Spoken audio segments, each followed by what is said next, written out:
This is the Ready, Set Podcast. And here's your host, me, Joe Persinger. Hey, welcome to the podcast, everyone. How was your week, you fucks? I'm Joe Persinger, and this is Ready, Set Podcast. What a show. We got one hell of a show for you this week, folks. I swear, these news cycles over the last few weeks have just been ramping up every Thursday and Friday. That's kind of why I got a little delayed last week and the week before. But guess what? We are packed and stacked today. A new airplane design looks like an electric guitar. Is it the future of airplane travel? And who discards used toilet paper in the trash? It's going to be a crazy show. Later, I'm going to do story time with Uncle Joe, and in the staff report, I'm going to play the bullshit card on Miley Cyrus and her bullshit politics. I'm telling you, this podcast is crazy busy. It's crazier than that rich bitch girl who roped you into dog sitting, apartment watching years after your relationship ended. You think to yourself, man, I survived that horrific move-out stalking situation even though she left with Greg, which you still can't understand, but alas, here you are. But then you think, you know what? Screw it. I'm stepping in. As her rabbi allows her to exchange vows with this tall and handsome 10 years her senior pretty boy, you charge the aisle like a barrage of early morning Trump tweets. As you zero in and launch yourself at the groom, shoulder first, head to the side. Still an illegal hit, but at least you're safe about it, thinking, this can't backfire on me whatsoever. Then, your older brother nudges you because you're snoring during the wedding ceremony, and all you can think is, I need to do my doorknob exercises. This is your one-stop shop current events and politics podcast. If society is a joke, then we're just here for the first set. Are you ready? Set podcast! All right, just a quick reminder for everyone. Would just love you to hit the like button on our Ready Set Facebook page, or if you are listening to this on Mixcloud, Speaker, or Apple Podcast, please subscribe to it, or even if you're listening to it on YouTube, please don't forget to subscribe and hit the notification bell, and don't forget to rate us on Apple Podcasts and leave a review. Personally, I would prefer if you left a 5-star review, but I am very positive. I am very pro-honesty, not too honest. Nobody likes honesty, and if you're a friendly listener, which you probably are, you know how I feel about that. Anyway, let's get to it. So, as I've been teasing through the week, we have a few asteroid updates for you here. Let's see. Late night, June 3rd, asteroid 2012 KZ41, which is about 187 feet in diameter, which is 4 times the size than an average city bus. I mean, what does that even mean? So only poor people ride the asteroid in space?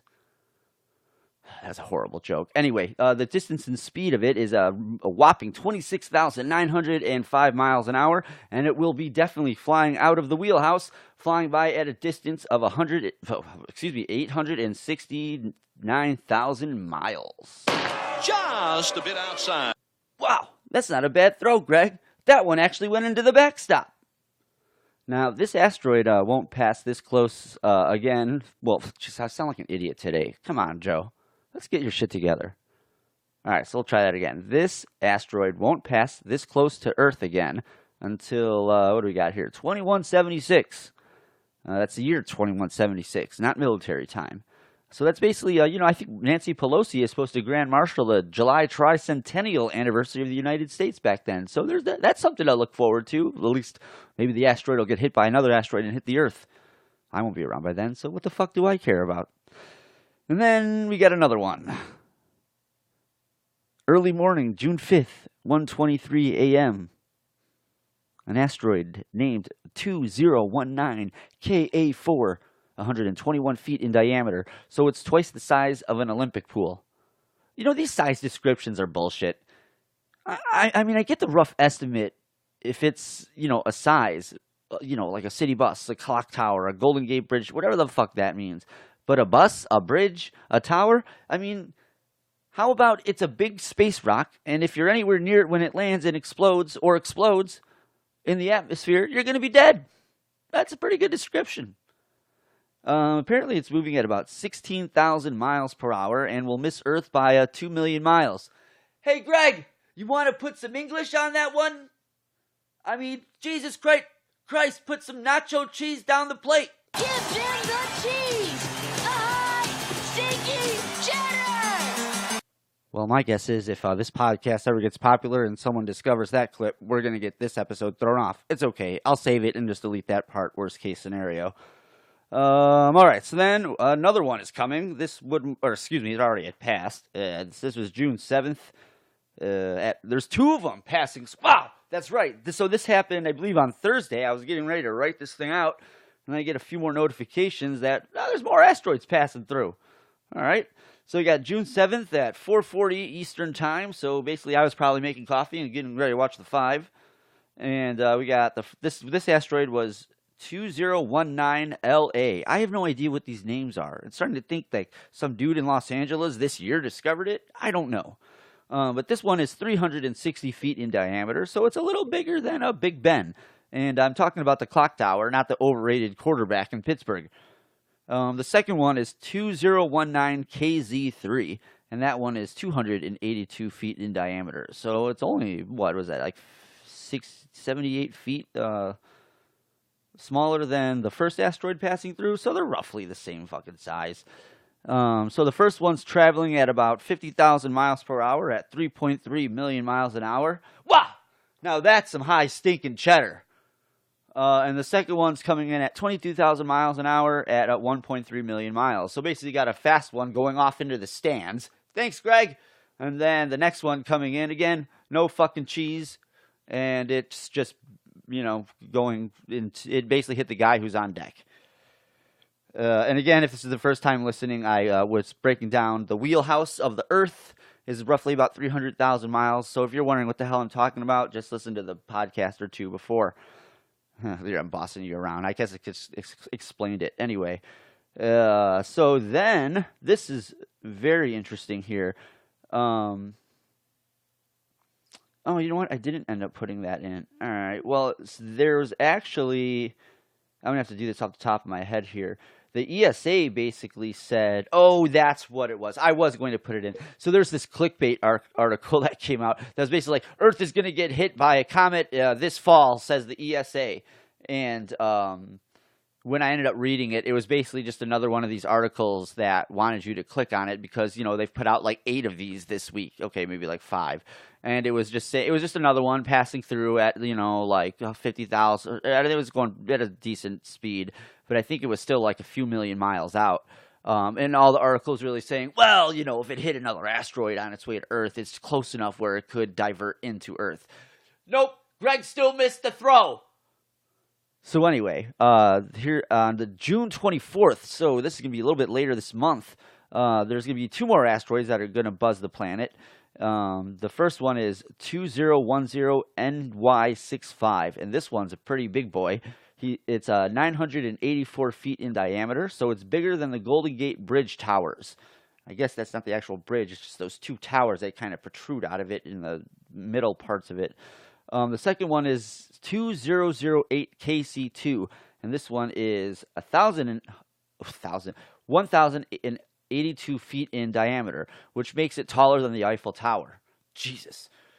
Good thing Greg and his accuracy are as elusive as Adam Schiff and his use of truthful facts when it comes to Russian collusion. The distance and speed, so for the first one's going about 28,000 miles an hour, and it's about 1.8 million miles. Just a bit outside. The second one is going at about 25,000 miles per hour at about 4.2 million miles. Greg, you just threw the ball into the dugout. Hope the coach is okay.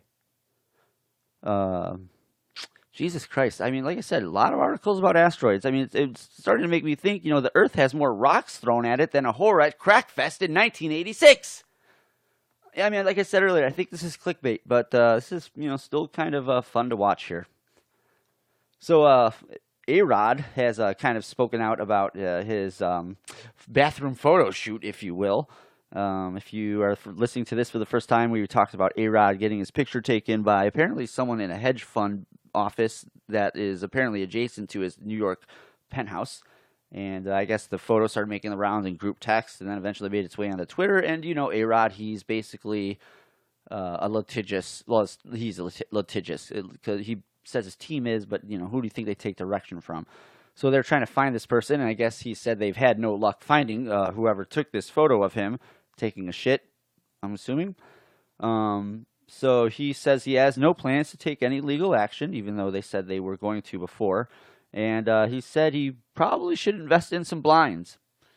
I mean, that's a pretty good idea, considering you signed multiple contracts that were paying you $20 million a year. An investment in some blinds might be a good idea. A Florida man, I haven't done one of these in a few weeks. I kind of like to follow the guys that abuse their girlfriends with food. So here we go. A Florida man's girlfriend of 11 years told investigators that she woke up in the middle of the night to find her boyfriend aggressively pouring ketchup on her and cursing her. Wouldn't that be a sight? You motherfucking... Looks like the girlfriend cheated on this guy, and he snapped. I mean, what was he in the middle of putting ketchup on his plate and think, you know what? Fuck this bitch. And then stomps into the bathroom. Here's the best part. Wagman, I don't know his first name. I didn't write it down. Wagman denies the allegation, although the report notes he had some ketchup on his pants. I mean, he's a slob or he's a liar. It's one of the two. So we also have a Flying V airplane that's been making the rounds on the internet. Let's go! Flying V! Come on! I know I'm probably trying a little too hard this week. I'm telling you, if these podcasts blow up, Disney's got me cornered now. Talk all the shit I want, but they own my video if they find out I use that clip. Anyway, I should probably shut the fuck up. Like I said, I'll delete it and re-upload it, you motherfuckers. Try to shut me down, bitch. Try to shut me down. Anyway, so there's a Flying V airplane. I'm going to tweet out a picture of this airplane on the Twitter account after we upload this video. So we have TU Delft, a Dutch university partnered with KLM, which is a Dutch airline, to make air travel more profitable. Sustainable. Yeah, I'm sure sustainability isn't linked with profitability whatsoever in the airline industry. This airplane looks like the guitar of the same name, except you don't have to worry about someone trying to string it. Yeah, that was a bad one. The unique design allows for the exciting opportunities to get wild and crazy with the interior. I guess the airline is going to debut it at some flight show, but whatever. That's not what I'm here to discuss. There's a few things working against this, and that's kind of what I wanted to talk about here. First of all, it's probably going to fail, and that's kind of linked to the second issue, which is the wing design. In a conventional airplane, a passenger is always close to the central axis. So, when the plane turns and banks after takeoff or setting up for a landing, you don't really feel that turn. I mean, you do as it banks, but, you just feel a little nudge, and like I said, that's because you're closer to the central axis of the airplane. But with this Flying V airplane, that is definitely not the case. So the further out on the wing you are, the more pronounced that turn's going to become. So if you've ever been on a wooden roller coaster, or even any kind of roller coaster really, but those banking hard, because the sharper the turn, the more it has to bank, and taking one of those turns in a roller coaster is going to be a fucking walk in the park compared to you're being in the furthest point in the central axis in this Flying V death trap. And if you're in that last row, holy shit, Brett, we're taking a 90-degree turn into our final descent. I imagine vomiting would be a pretty big problem on that flight as well. All right, we're going to get into a new segment here. It is called Story Time with Uncle Joe. So this past, actually for a few years, I've been, pretty big guy, Team Uber. That's basically how I get to work when I don't have access to a way to work. I mean, I'm no lefty, but yeah, I guess it's whatever. I'm going to stop where I am. I'm ahead here. Anyway, this is not about politics. I basically work early in the morning, and I took a Uber to work, and I guess I just got out of there. Usually I'm really good about keeping my stuff on me, and I guess I put my keys down and got out of the car, and I don't know, it was about a few hours later, all of a sudden, Uber was blowing up my phone. There was a message on the app, and it was basically saying, hey, the driver's just wanted us to let you know that you left your keys in his car, and here's his number if you would like to get a hold of him. So I was like, oh, okay, that's pretty cool. Thanks for, letting me know that I left my keys, and dude knows where I live. He could have just kept them and robbed my house. And so I tried to get a hold of him. I texted him right after they let me know and didn't hear anything from him. Actually, I think what I'll do, hopefully I'll remember, is I'll just put up the text thread on our Twitter handle, which is ReadySetPodcast. Check us out on Twitter, please. And I'll probably put it on the Facebook page as well. And you'll see he didn't respond. And it was at least a good 12 hours of trying to get a hold of this guy. So I figured, all right, well, hopefully he doesn't rob the house. I mean, why else would he have contacted Uber? And why, so basically what was happening is he contacted Uber. Uber gave me his phone number, and I tried multiple times through the afternoon to get a hold of him. And as I couldn't get a hold of him, I let Uber know. And they were like, hey, our independent contractors work odd hours and blah, blah, blah. Give him time. He'll get back to you. Chances are I was probably just talking to a fucking robot, but whatever. I don't really care. So never heard from him. And I let them know as I walked into work the next morning. Still haven't heard from the guy. And I'm not taking a fucking Uber until I hear from this motherfucker. So I was taking a Lyft at that point. And so, lo and behold, the guy shows up at 11 o'clock. He's like, hey, Joseph. Of course, the guy doesn't speak a fucking lick of English. And hands me my keys back. So I told Uber, hey, the guy dropped my keys off. That was like the kiss of death, basically. Well, for them. Because then they hit me with a $15 return fee. So apparently they pay their drivers $15 to return the items back to their guests or their customers. Yeah, what a horrible policy, Joe. I know, that's ridiculous. But, there's one problem with that. It doesn't incentivize the driver to meet up with you. All it does is incentivize them to ignore you, like this guy ignored me, show up unannounced at a job, and then collect his $15 from me. But I wasn't even aware of this policy. And if you are, then call me an idiot. But by no means do I feel they have a right to charge me $15 when I made every possible thing I could do to get a hold of this guy to meet up with him. I didn't even want him to drop that shit off to me at work. I would have been gladly driven halfway down. I would have driven to the fucking airport to meet this motherfucker. And for those of you that aren't familiar with the Orlando area, that's far from where I live. But no, this fucknut's just going to ignore me so he can just dump my shit back off to me and then charge me $15 to do so. Go fuck yourself. Seriously, just go fuck yourself. I'm not using Uber anymore. You're done, son.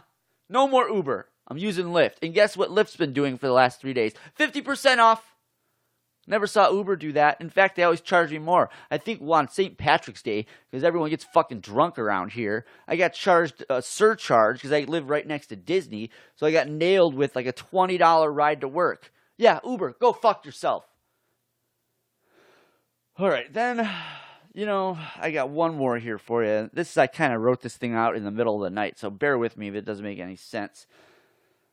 So there's a small part of me that believes voters who voted for Obama and Trump, what did I write here? Who voted for Obama and Trump have carved out a swing voting bloc in this American electorate that nobody ever saw coming. And what I mean by that is, look at the polls in 2016, look at the media narrative in 2016 before the election, and nobody saw Trump getting elected coming. It was not in anyone's wheelhouse. I will concede that a portion of this electorate is now turned off by the perceived chaos in Washington these days, and I guess, the tweeting coming from the president. But they're not going to vote Republican again. But to say they're not going to vote Republican again at this point in the race is a little premature. Excuse me, I get some water here. I'm dying. These Florida summers are brutal. All right, maybe I'm a little under the weather. All right, sorry you had to hear that. All right, so I liked Obama in the beginning. And not only was I buying into what he was selling, but I was ingesting everything the media put in front of me. Almost like my mom's stuffed pork chops. That stuffing's so good it's going to make you want to slap your mama. Tastes so good, make you want to slap your mama. Don't it, Willie? Yeah, boy. Hey, mama. What the hell you want with? Make you want to slap your mama. I had to put that in. Oh, jeez. Hopefully Ice Cube won't Get this thing shut down. Anyway, where was I here? Talking about ribs, slapping your mama. Oh, yeah, okay, here we go. So I trusted the media was fair, and, if they were going to hold George W. Bush's feet to the fire like they did for those 8 years, well, they were going to do the same for Obama.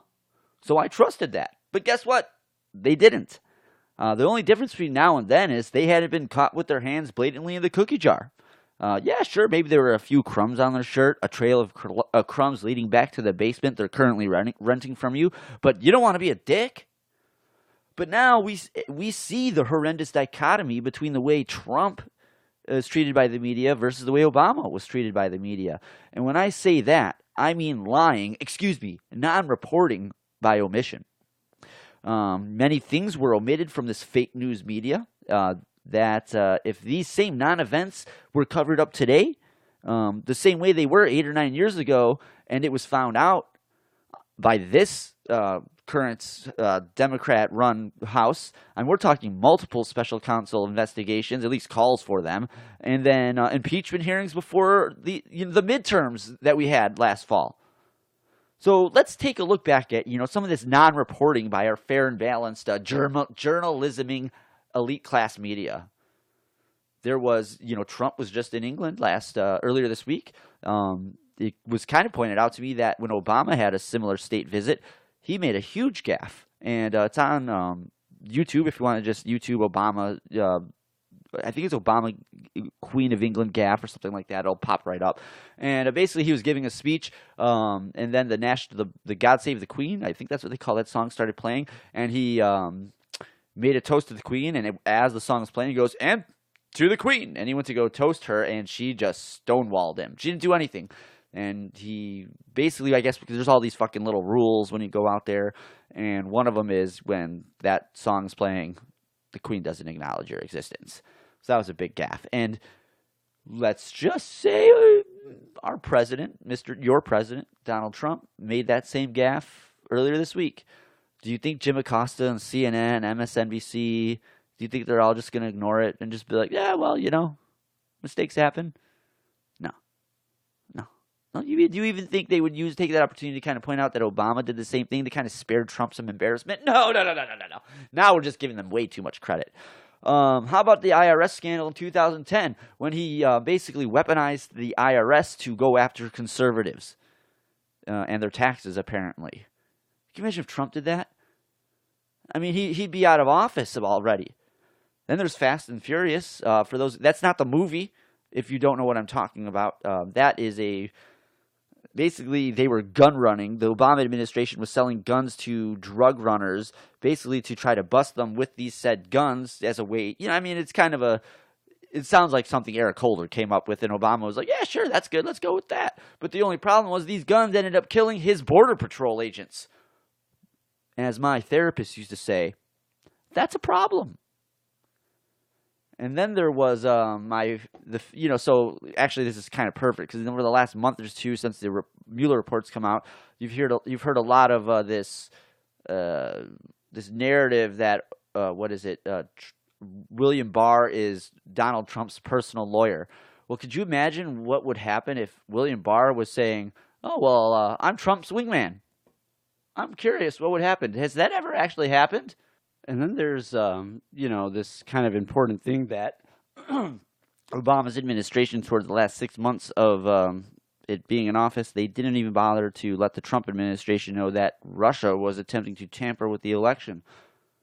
That's kind of important, don't you think? Don't you think that's a little, if you knew your FBI might be looking into this to a candidate, I mean, you'd want to treat this as softly as possible, because the last thing you want the American public to think is that, you're going after your political opponent. But I guess Obama doesn't have to worry about that because, the media basically fawns over him the way I fawn over Lindsay Palis. Look her up if you don't know what I'm talking about. So these are a few things the media has failed to report on, and don't get me started on the hypocrisy when it comes to journalisming on this foreign policy side, especially North Korea, Russia, and Iran. But that's another podcast. You know, and watching Trump come down the escalator and then watching his words get spin faster than a teenager trying to figure out its sexuality these days started to put cracks in this foundational of trust I had built with the media through the years. Because like I said earlier, well, if they're going to hold 43 threes feet to the fire, the way, I mean, they held Clinton's feet to the fire. They held 43's feet to the fire.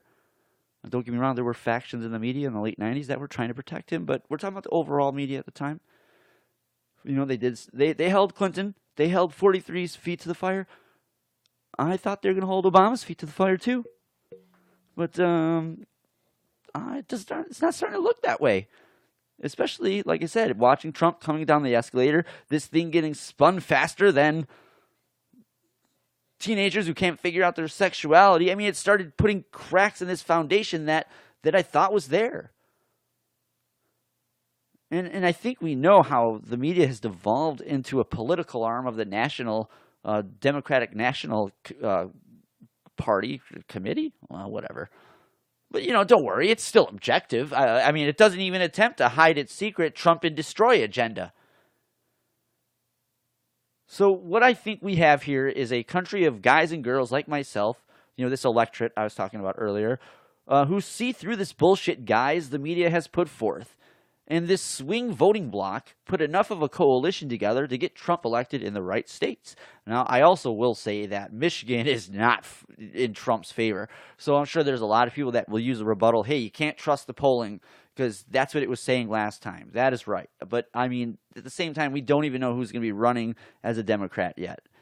So there's all these variables up in the air still. And you know, I know voting has a lot to do with this, but the last thing the media is going to do is acknowledge that this swing voting bloc even exists, because that's the equivalent of them apologizing to Trump for trolling him like a lightweight, might I add, for the last 3 years. And they have pain. And then let's say they did have to apologize to Trump. They'd have to painstakingly retract every bullshit story they have put forth since they announced his candidacy in 2016. And the first thing I'm going to kind of get to here is that whole, they're rapists, they're murderers, and some are very good people, whatever he said. If you know, I mean, sure, the rollout was sloppy. That's kind of the worst charge you could give a guy running for president. His wording and his overall message was shit. I mean, I didn't really figure out who exactly he was talking about till that whole MS-13 controversy that Democrats started stirring up began, because that's what I figured out who he was talking about. But you know, when he kind of see, and I get it, because if you saw the way a lot of this stuff I write came out originally, I'm the same way Trump is. I just assume everyone knows what the fuck I'm talking about because it's in my head. But usually I have to go back through this thing and take out those parts and write in the specifics. So that's kind of, you know, again, he left himself open to that critique. I understand that. But that's the dishonest part of the media. So you give the media like a few inches of room to play with your words, they're going to kick that door wide open and then knock the wall over. Just to, you know, if you give them that much space, they'll turn it into an open house. And yeah, so in other words about this apology, it's never going to happen, folks. You know, they doxed Joe the Plumber 10, 11 years ago, and I remember that Joe the Plumber thing. I didn't even watch politics back then. Back then, it was all about baseball and football, but mostly baseball.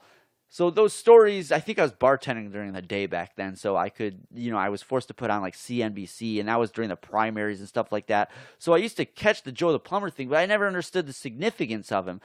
He was basically doxxed by the media because he spoke out. I think he asked Obama a few questions that, you know, kind of punctured holes or anything like that, but they definitely fought back for the guy. It's almost something you'd expect Obama's campaign to do, but it didn't have to do it because the media did it for him. Anyway,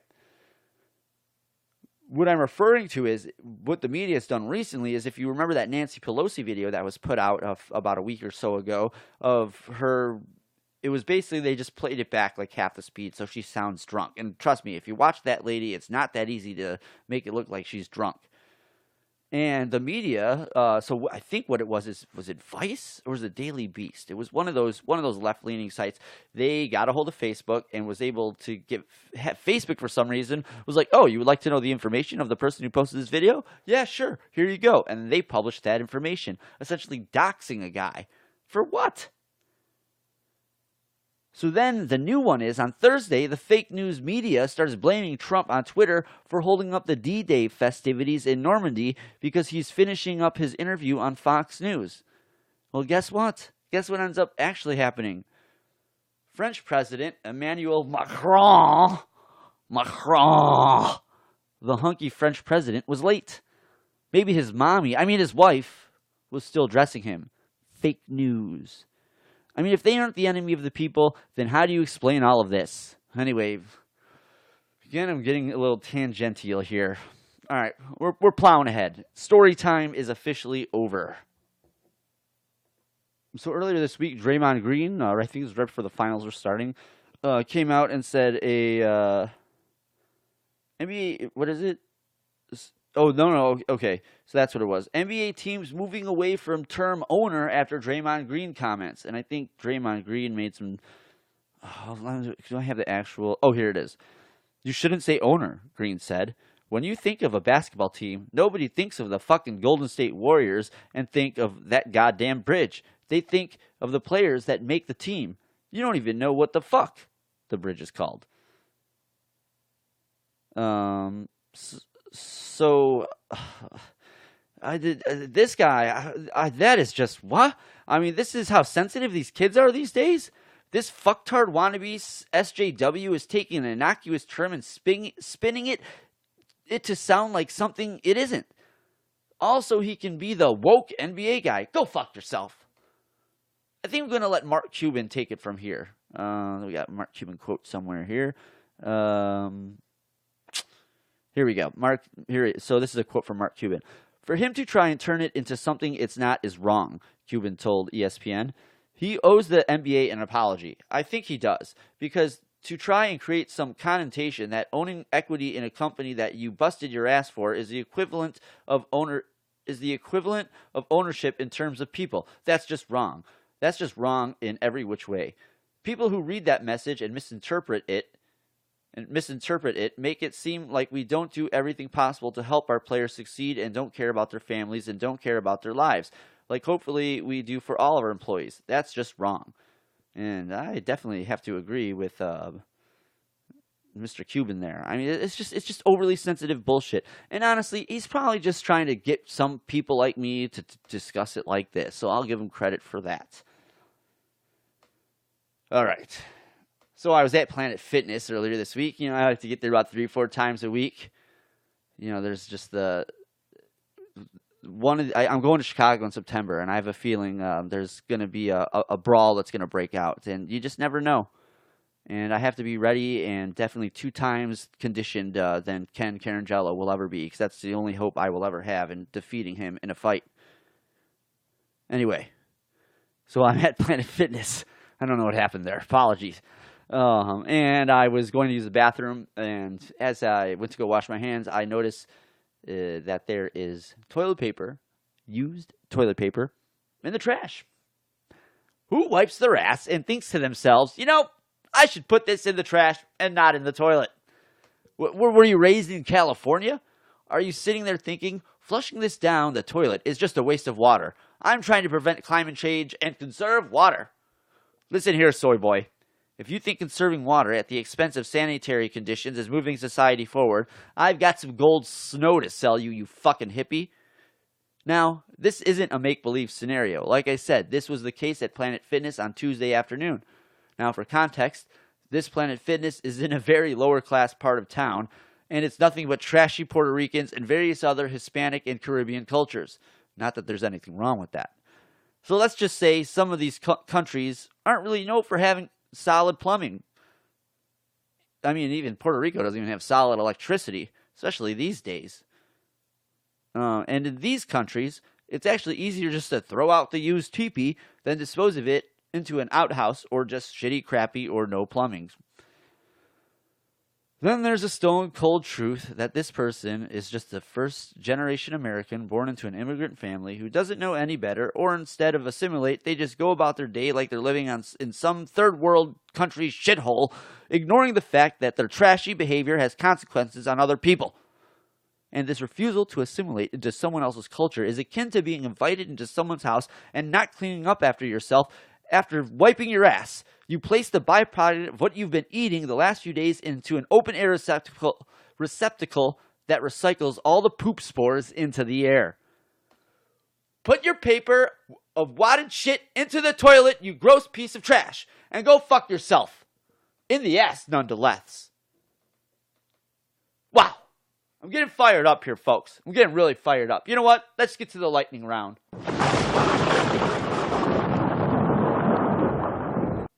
Johnny Drama, a.k.a. me, I guess, if you're in my group of friends, or Kevin Dillon. I'm Matt Dillon's brother.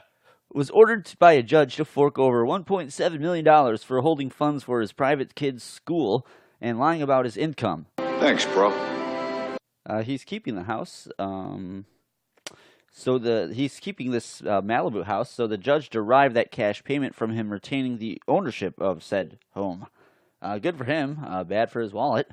But beach real estate is up, so I'm guessing he'll be fine. Thanks, bro.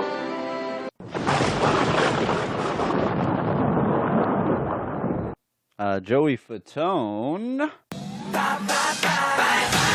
God, I'm really asking for this video to get taken down. Podcast, whatever. Joey Fatone has a few stacks, apparently. He is getting a divorce, so in a federal court, I guess for the filings, whatever, all this stuff became public.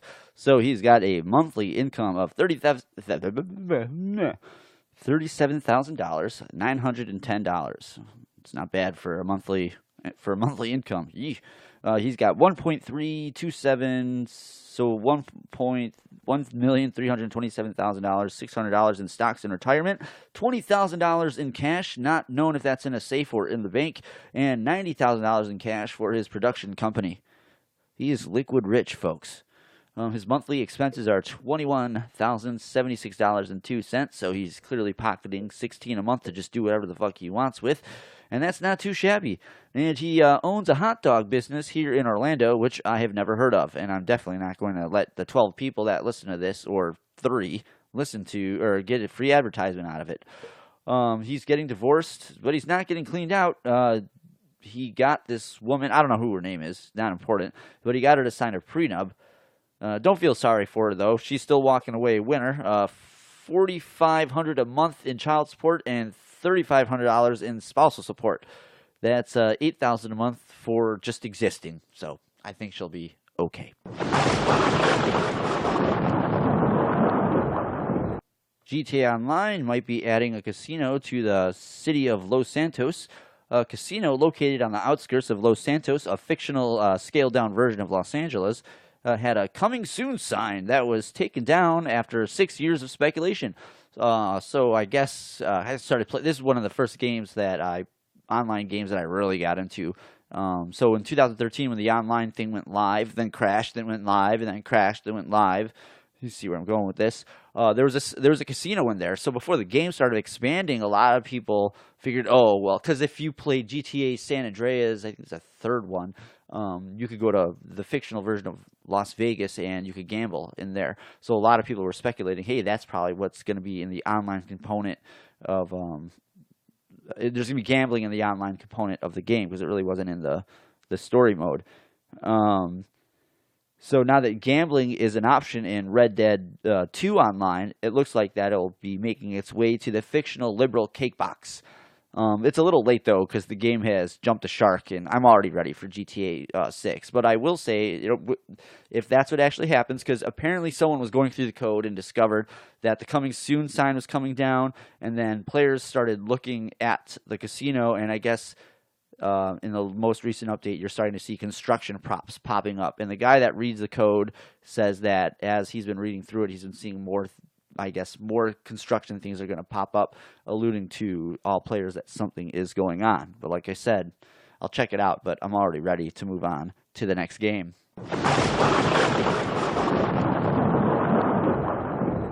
Jeopardy's Jeopardy producers promised to go after a rogue affiliate who they believed leaked the episode where recent Jeopardy champion James Holzhauer was eliminated from the show. James Hall was roughly $2.4 million, but after state and federal bureaucracies got their cut, where's our cut? His winnings were down to $1.2 million. Now, this isn't a bad haul, but 50% loss to taxes? Are you sure you fucks want socialism? I don't.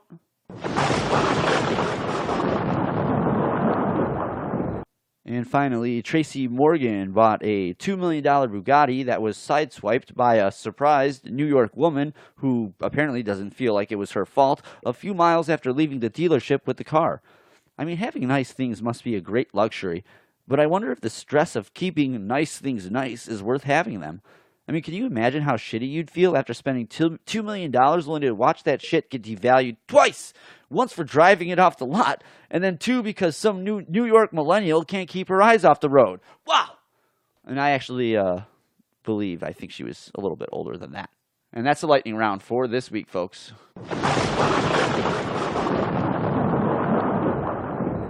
All right, so let's get to my favorite part of the week. Let's get to the staff report. In my hands, I hold the staff.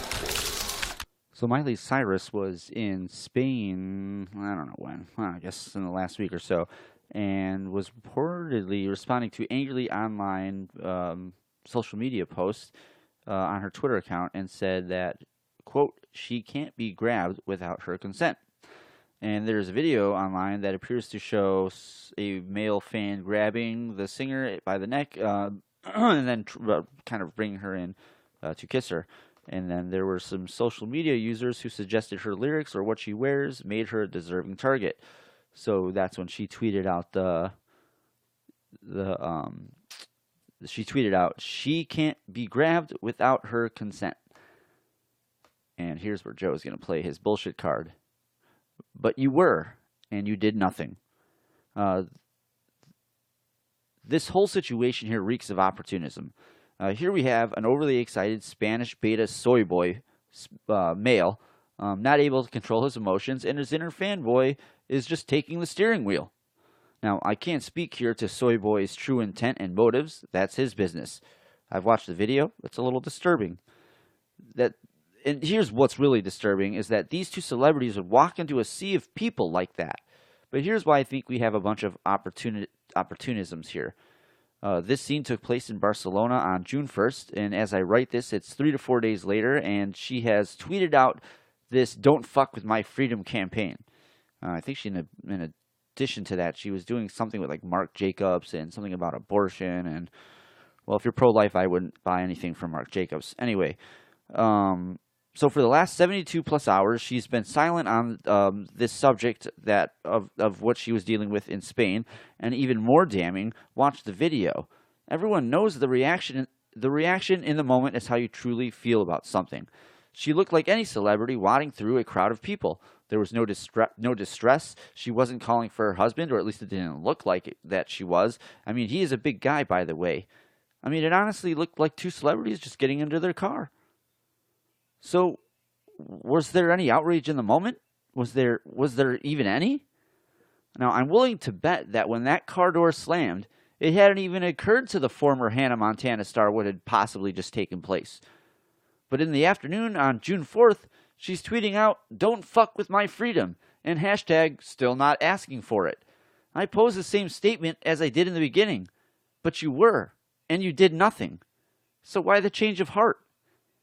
My guess is her management team saw this video and realized they have been gifted an opportunity to combine her woke leftist revisionist politics with promoting and selling her shitty EP, which isn't even a full album, it's a 6-song extended play, which, as one reviewer put it, is a hot mess. And I think I agree. Greg, get in here! I need you to go and find Miley Cyrus's team and tell them to conflate this minor fan encounter and blow it up like that Trump balloon in London.